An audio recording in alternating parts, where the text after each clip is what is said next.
পিছনের গাছগুলা কি অবস্থা হয়েছে, বাড়ির পিছনে একদম যাওয়াই যায় না। দেখেন কি বড় বড় কচু গাছ এই যে আমাদের বাড়ির পিছনে। তাই আজকে ভিড়েছি এগুলা একটু টুকটাক কেটে দিব, কারণ হচ্ছে এত জঙ্গল হয়ে গেছে একদম। দেখেন, আর সব সময় আমি কিন্তু কলার বাগান আপনাদেরকে দেখাইতাম, আমার ছোট কলা বাগানটুকু। তো দেখেন কলা বাগান যে দেখাবো কীভাবে, এই কিছুদিনে বৃষ্টি গাছগুলা এত বড় বড় হয়েছে যে ক্লিন করার কোনো অবস্থাতেই নাই। এই যে দেখেন কি অবস্থা, এই হচ্ছে কলা বাগান আমার। আর আগে তো সব সময় আমি আপনাদের সাথে আমার ভিডিওগুলো শেয়ার করতাম, কলা বাগানের ভিডিওগুলো আপনাদের সাথে শেয়ার করতাম। এই দেখেন কি বন হয়ে রয়েছে। এই যে আমার কলা বাগানটা দেখেন, এই হচ্ছে কলা, এই যে বাগানের কলা। আর পুরা বাগানটা হয়েছে এই। তো দেখেন কি অবস্থা হয়ে রয়েছে, এই যে একদম জঙ্গল হয়ে রয়েছে, কি অবস্থা দেখেন।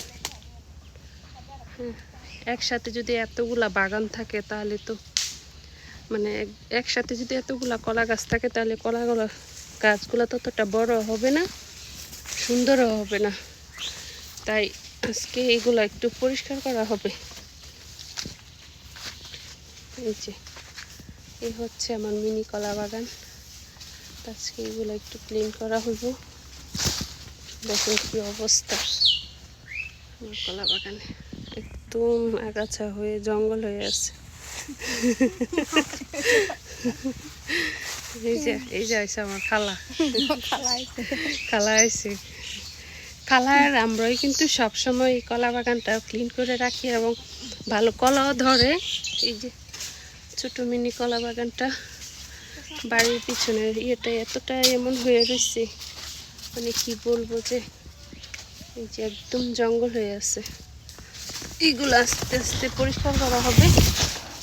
এই যে আর একটা গাছ দেখাই, দেখেন আমাদের বাড়ির পিছনে এগুলা দেখি অনেকে ছাদ বাগানি করে বা খায়।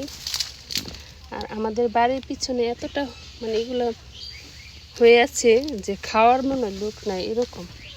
তবে মাঝে মাঝে অনেকেই আসা কেটে নেয় এখান থেকে, এই গাছগুলা কিন্তু খাওয়া যায়। এই যে